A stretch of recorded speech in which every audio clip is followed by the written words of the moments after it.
Good morning student. आज का ये वीडियो क्लास 10th का है। क्लास 10th का केमिस्ट्री का वीडियो है। इसमें आपको हम फर्स्ट चैप्टर पढ़ा चुके थे, रासायनिक समीकरण वाला चैप्टर पढ़ा चुके थे। आज आपका चैप्टर नंबर 2 आता है अम्ल, क्षार एवं लवण। क्या आता है? Acid, base and salt. बहुत ही सिंपल चैप्टर है, कठिन चैप्टर बिल्कुल भी नहीं है। इसमें घबराने वाली कोई बात नहीं कि यह चैप्टर ये बड़ा है तो हम कैसे इसे लर्न करेंगे, कैसे समझेंगे। बहुत ही सिंपल है, जैसा कि मैंने पहले ही बता दिया है कि किसी भी टॉपिक को रटना नहीं है, केवल आपको समझना है। ठीक है। हमने इस चैप्टर का नाम दिया है अम्ल, क्षार एवं लवण। चैप्टर नंबर 2 है, केमिस्ट्री का है, क्लास 10th का है। और हमने इसका इंडेक्स बनाकर रख दिया है आपके सामने कि हम इसमें कौन कौन से टॉपिक पढ़ने हैं। तो हम सारे टॉपिक पहले पढ़ के बताते हैं। शायद कम भाई पढ़ रहा होगा या धुंधक भाई पढ़ रहा होगा, इसलिए हम सारे टॉपिक्स के नाम बता देते हैं और इसको हम एक एक करके हम विस्तार से बताएंगे। और ये चैप्टर एक दिन में तो खत्म होगा नहीं। इस चैप्टर को यह चैप्टर जो है करीब 3-4 वीडियोज में बनेगा, क्योंकि 10-15 मिनट से वीडियो बन नहीं पाता है, इतना जीबी मिलता भी नहीं है। और जैसा कि आप लोग जानते हैं कि एक वीडियो में करीब 10-15 मिनट की वीडियो में करीब आधा MB तो खर्च हो जाता है ना। तो सबसे पहले इस वीडियो में आपके सामने कुछ टॉपिक्स मैंने लिखे हैं, तो टॉपिक्स का नाम मैं पढ़ के बताता हूँ। सबसे पहले टॉपिक दिया गया है वैद्युत अपघटन। क्या दिया गया है? वैद्युत अपघटन, जिसको पढ़ते हैं इलेक्ट्रोलिटिक। उसके बाद दिया गया है अम्ल तथा क्षार। अम्ल तथा क्षार की परिभाषा क्या होती है उसको हम बताएंगे। उसके बाद आता है हाइड्रोजन आयन सांद्रण तथा पीएच मान। हाइड्रोजन आयन सांद्रण किसे कहते हैं या पीएच मान क्या होता है। उसके बाद आता है सूचक, इंडिकेटर्स। सूचक किसे कहते हैं, क्या होते हैं सूचक। उसके बाद उदासीनीकरण की डेफिनेशन है। उसके बाद उदासीनीकरण ऊष्मा है। उसके बाद साल्ट, लवण है। उसके बाद धावन सोडा। ये जो चारों टॉपिक्स आपको दिखाई पड़ रहे हैं, ये सब कहलाते हैं मेथड ऑफ प्रिपरेशन, बनाने की विधियां। प्रयोगशाला में हम ये सारे टॉपिक को कैसे बनाएंगे, इनके बारे में विस्तार से वर्णन किया जाएगा। इनकी हम प्रयोगशाला विधि और इनके भौतिक गुण और इनके रासायनिक गुण और इनकी उपयोग, एक एक टॉपिक के बारे में हम पढ़ेंगे। क्योंकि परीक्षा में इन चारों में से एक टॉपिक अवश्य आता है। परीक्षा में 5 नंबर का आता है। ठीक है, ध्यान रखेंगे। तो इसमें आता है धावन सोडा। इसके बाद आता है खाने वाला सोडा जो घरों में उपयोग किया जाता है। इसके बाद आता है ब्रंजक चूर्ण या ब्लीचिंग पाउडर कहते हैं। इसके बाद आता है प्लास्टर ऑफ पेरिस, POP आता है। ठीक है बच्चों, तो आज हमने आपको ये टॉपिक सारे बता दिए हैं, कौन कौन टॉपिक पढ़ने हैं। इतनी बोर्ड में जगह भी नहीं रहती है कि हम सबको लिखा रहने दें, तो हम एक एक करके सारे टॉपिक्स को हम आपको बताएंगे। जितने ज़्यादा से ज़्यादा आज इसमें हम बता देंगे, उतना हम अगले वीडियो में बताएंगे पर। ठीक है, तो आपके सामने एक टॉपिक पड़ा हुआ है वैद्युत अपघट्य। भाई टॉपिक का नाम है वैद्युत अपघट्य। तो अपघट्य का मतलब क्या होता है? अपघट्य का मतलब होता है कि अपने अवयव में से घटना या निकल जाना। और किसकी सहायता से? वैद्युत अपघट्य, विद्युत धारा की सहायता से। विद्युत धारा की सहायता से। तो वैद्युत अपघट्य, वैद्युत माने होता है विद्युत धारा। ठीक है, और अपघट्य का मतलब कोई ऐसा पदार्थ है इसमें विद्युत धारा प्रवाहित की जाती है तो वह अलग अलग अपने अपने कणों में टूट जाता है। तो यह जो क्रिया होती है, जो घटना होती है, वो आपकी वैद्युत अपघट्य कहलाती है। ठीक है, तो हम इसको डिफाइन करते हैं कि परिभाषा होती है कि वे पदार्थ जिनके जलीय विलयन में विद्युत प्रवाहित की जाती है। क्या होती है परिभाषा? वे पदार्थ जिनके जलीय विलयन में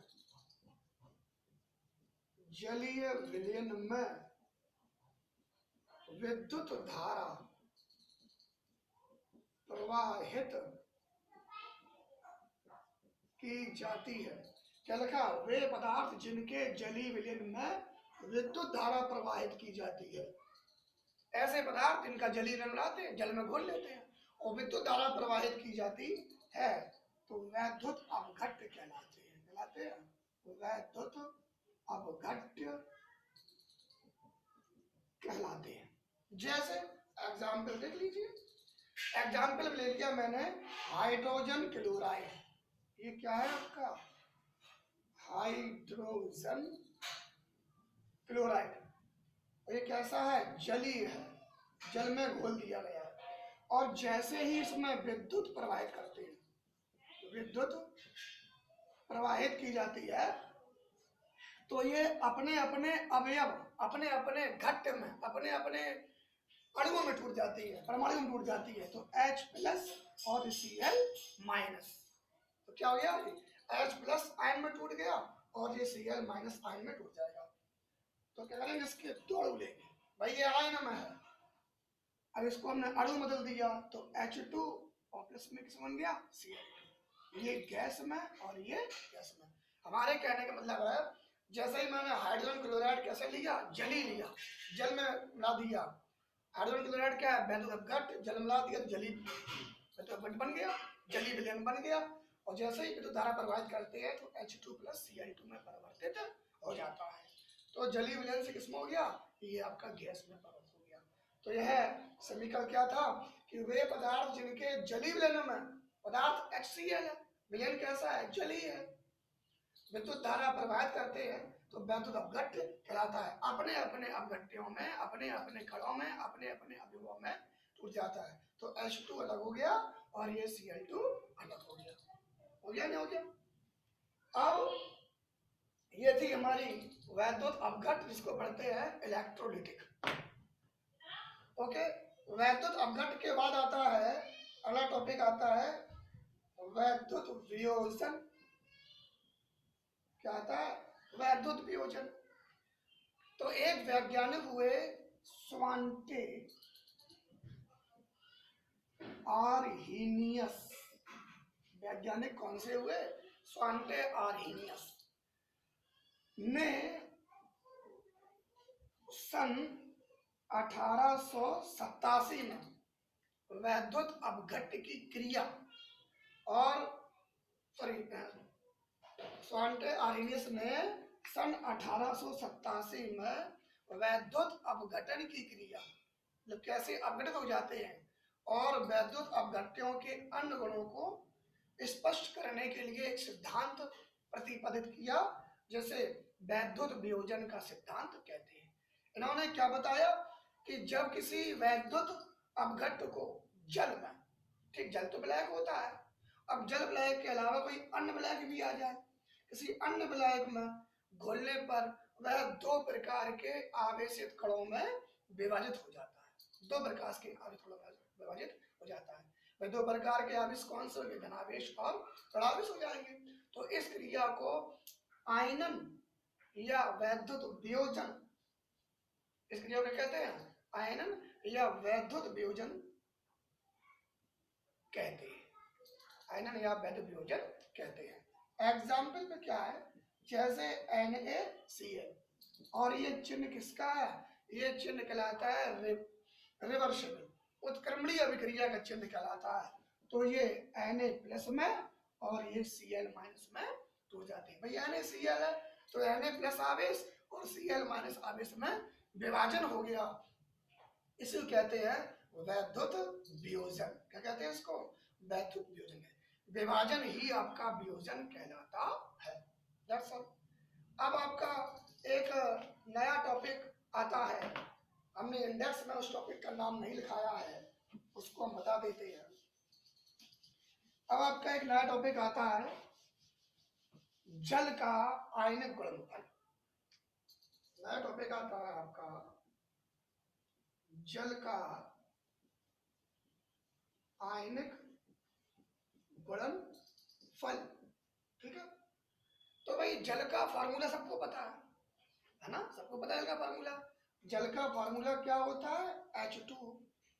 यदि इस H2O को हम विभाजन करें तो ये H+ और ये OH माइनस में बढ़ जाता है। तो HN और OHN का जब गुणनफल हो जाता है, ये मिल जाते हैं, तो ये क्या बन जाता है? जल बन जाता है। जब HN प्लस OHN मिल जाते हैं तो ये क्या बन जाता है? H2O बन जाता है। तो इसका आयनिक गुणनफल क्या है? तो किसी भी अम्ल या क्षार के लिए, खास तौर से जल HN और OHN के लिए जो वैल्यू होती है, जो मान होता है, वो मान कैसा होता है? निश्चित होता है। इसका भी मान 1 गुणा 10 की पावर -7 और इसका भी मान 1 गुणा 10 की पावर -7। जब दोनों के मान जुड़ जाते हैं तो 10 की पावर -14 हो जाता है। तो इसकी परिभाषा क्या होती? बहुत ही सिंपल परिभाषा है, ज़्यादा विस्तार से नहीं बताएंगे। लिखेंगे 25 डिग्री सेंटीग्रेड पर, 25 डिग्री सेंटीग्रेड पर जल का आयनिक गुणनफल, 25 डिग्री सेंटीग्रेड पर जल का आयनिक गुणनफल लगभग 1 गुणा 10 की पावर -14 होता है। 1 गुणा 10 की पावर -14 होता है। अर्थात क्या हो गया? H plus into OH minus बराबर में 10 की पावर -14 हो गया। मैंने क्या लिखा? 25 डिग्री सेंटीग्रेड पर जल का आयनिक गुणनफल लगभग 1 गुणा 10 की पावर -14 होता है। अर्थात H plus into OH minus बराबर 10 की पावर -14। ठीक है। तो ये जल का आयनिक गुणनफल जो है वो अत्यंत उपयोगी है। जब हम सवाल लगाएंगे, न्यूमेरिकल हल करेंगे हाइड्रोजन आयन सांद्रता के, तो इनमें इस फार्मूले का उपयोग होता है। इतना हो गया। देखिए, इतना समय नहीं होता है कि किसी चीज को बहुत अधिक विस्तार से बताएं। जब आप लोग आप जब क्लास में सामने होंगे तब हम इन चीजों को और विस्तार से बता सकते हैं। ठीक, जितना मैं बताऊंगा अच्छा बताऊंगा, बहुत ही बढ़िया बताऊंगा, आपको बहुत कम शब्दों में लगाऊंगा ताकि आप इसे जल्दी से लर्न कर सके, समझ सके। अगला टॉपिक हमारा आता है अम्ल क्षार की परिभाषा। क्या आता है? अम्ल तथा क्षार। ठीक, यानी कि acid and base, acid and base, इनकी डेफिनेशन।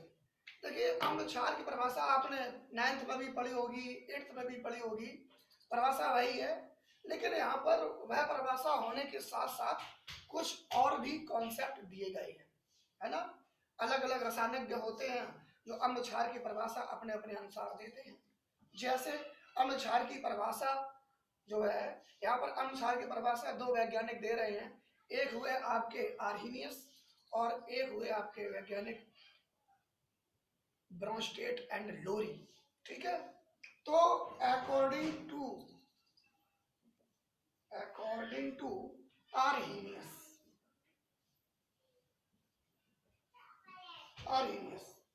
ठीक है, ये कौन है? आर्हीनियस। आर्हीनियस के अनुसार अम्ल क्षार की परिभाषा क्या होगी? वेरी सिंपल, वे पदार्थ जो जलीय विलयन में, कौन सा? वे पदार्थ जो जलीय विलयन में H प्लस आयन देते हैं अम्ल कहलाते हैं, और वे पदार्थ जो जलीय विलयन में OH माइनस आयन देते हैं वो क्षार कहलाते हैं। ठीक है, बहुत सिंपल परिभाषा है, यह आपने पढ़े होगी। कई बार आप इस परिभाषा को पढ़ चुके होंगे कि वे पदार्थ जो जलीय विलयन में H प्लस आयन मतलब हाइड्रोजन आयन देते हैं वो आपके अम्ल कहलाते हैं, और वे पदार्थ जो जलीय विलयन में OH माइनस आयन देते हैं वो आपके क्षार कहलाते हैं। लिख के दिखा देते हैं हम आपको कि वे पदार्थ जो जलीय विलयन में H प्लस आयन देते हैं अम्ल कहलाते हैं। क्या कहलाते हैं? अम्ल कहलाते हैं। जैसे एग्जाम्पल देख लीजिए। एग्जाम्पल में HCl, ये कैसा है? जलीय है। ये कैसा है? जलीय विलयन में है। और ये साइन ऑफ रिवर्सिबल उत्क्रमणीय अभिक्रिया चिन्ह होता है, तो ये H प्लस आयन और Cl minus ion, hydrogen ion दे दिया। यहाँ पर मेन पहचान होती है कि हाइड्रोजन आयन देना चाहिए। यदि हाइड्रोजन आयन देता है तो अम्ल है, और OH माइनस आयन देता है तो ये क्षार है। एक और एग्जांपल देते हैं इसका, तो लिखा है HNO3 साइन ऑफ रिवर्सिबल, तो H प्लस और NO3 माइनस हो गया, नहीं हो गया? तो ये तो हो गई हमारी परिभाषा, किसकी हो गई? अम्ल की परिभाषा हो गई। किसकी हो गई? अम्ल की परिभाषा। अब क्षार की परिभाषा क्या होती है? क्या होता है क्षार? तो वे पदार्थ जो जलीय विलयन में, वे पदार्थ जो जलीय विलयन में OH माइनस, कौन से देते हैं? OH माइनस आयन देते हैं, क्षार कहलाते हैं। क्या कहलाते हैं बच्चों? क्षार कहलाते हैं। एग्जाम्पल, तो एग्जाम्पल में क्या है? NaOH, इसमें OH आ गया, नहीं आ गया? साइन ऑफ रिवर्सिबल, तो Na प्लस और OH माइनस। इसमें कहीं H प्लस आया? नहीं आया। इसमें Na प्लस है परंतु H प्लस नहीं है, OH माइनस हो गया। तो OH माइनस से ही हमने पहचान लिया कि ये क्या है? ये आपका क्षार है। क्या ये आपका क्षार है? एक और एग्जाम्पल देंगे, जैसे दिया है NH4OH, तो साइन ऑफ रिवर्सिबल क्या हो गया? NH4 प्लस और प्लस में OH माइनस। हो गया, नहीं हो गया? इसके देखो और भी आपको हम एग्जांपल देते हैं, जैसे KOH, तो sign of reversible K plus और OH माइनस। सब में क्या आ रहा है? OH माइनस आ रहा है। एक और देते हैं BaOH का whole twice, sign of reversible 2Ba plus plus और प्लस में क्या हो गया? सॉरी, Ba प्लस प्लस और प्लस में क्या हो गया? 2OH minus. इसमें भी क्या आ गया? क्षार। जिसमें OH माइनस है वो आपका क्षार है, और जिसमें H प्लस है वो कहलाता है आपका अम्ल कहलाता है। तो ये तो हो गई अकॉर्डिंग टू आर्हेनियस कॉन्सेप्ट। तो आर्हेनियस के अनुसार अम्ल क्षार की परिभाषा क्या हो गई कि अम्ल वे पदार्थ होते हैं जो जलीय विलयन में H प्लस आयन देते हैं, अम्ल कहलाते हैं, और क्षार वे पदार्थ होते हैं जो जलीय विलयन में OH माइनस आयन देते हैं, वो आपके क्षार कहलाते हैं। ठीक है, ये तो अम्ल क्षार की परिभाषा अकॉर्डिंग टू आर्हेनियस के अनुसार हो गई। अब आपको हम बताते हैं अम्ल क्षार की परिभाषा ब्रोंस्टेड-लोरी के अनुसार। तो ब्रोंस्टेड-लोरी के अनुसार अम्ल क्षार की परिभाषा क्या है कि अम्ल वे पदार्थ हैं जो किसी दूसरे पदार्थ को प्रोटॉन दे सकते हैं, यानी कि जो प्रोटॉन देता है, देने वाले को कहते हैं दाता, और ग्रहण करने वाले को कहते हैं ग्राही। तो अम्ल वे पदार्थ हैं जो किसी को प्रोटॉन देते हैं। यहाँ पर प्रोटॉन का मतलब होता है H प्लस, मतलब ये क्या हो गया? प्रोटॉन।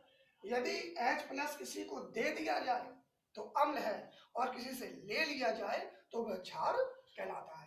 तो ये परिभाषा होती है अकॉर्डिंग टू ब्रोंस्टेड-लोरी। देते हैं अकॉर्डिंग टू ब्रोंस्टेड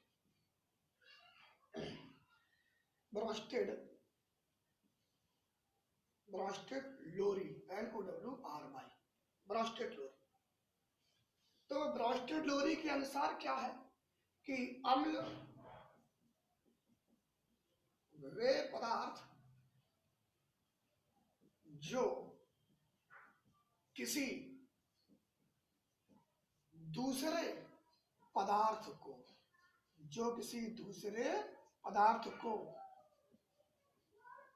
प्रोटॉन, मतलब क्या हो गया? H प्लस दे सकते हैं, अम्ल कहलाते हैं। क्या लिखा मैंने परिभाषा में?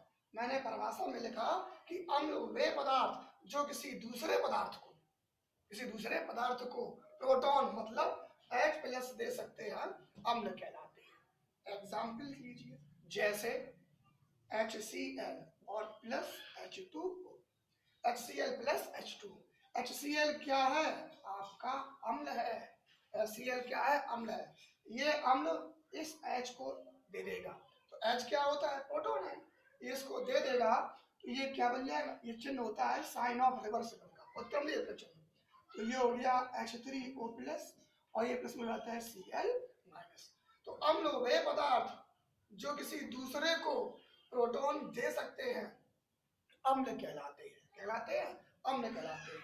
अब क्या आता है क्षार, तो लिखेंगे क्षार वे पदार्थ जो किसी दूसरे पदार्थ से प्रोटॉन अर्थात H+ ले सकते हैं। यहाँ पे क्या था, दे सकते हैं, यहाँ पे क्या था, ले सकते हैं, ले सकते हैं, क्या कहलाते हैं, क्षार कहलाते हैं। एग्जाम्पल क्या लिखा कि क्षार वे पदार्थ है जो किसी दूसरे पदार्थ से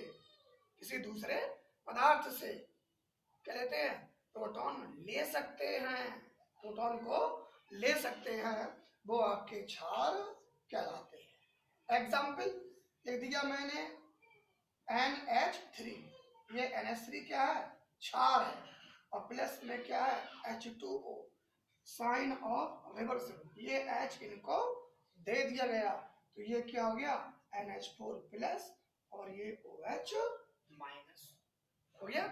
तो क्या इस क्षार ने इससे एक हाइड्रोजन आयन को ले लिया, एक प्रोटॉन को ले लिया, तो क्या हो गया कि वे पदार्थ, क्षार वे पदार्थ है जो किसी दूसरे पदार्थ से प्रोटॉन को ले सकते हैं, क्षार कहलाते हैं। ओके, ठीक है बच्चों, आशा करते हैं समझ में आया होगा। आप इसको स्टॉप कर करके ध्यान से लीड लगाकर सुने। हम जानते हैं कि आवाज बहुत कम वीडियो में आती है, तो बेहतर यही है कि आप लोग इसको बहुत ही ध्यान से ईयरफोन लगा कर, लीड लगाकर बहुत ही आराम से सुने और बहुत ही ध्यान से सुने, रटे बिल्कुल नहीं, मन से इसे पढ़ें, समझें और एक एक टॉपिक को समझते जाएं और अपना नोट्स बनाते जाएं। आज के लिए इतना ही, धन्यवाद।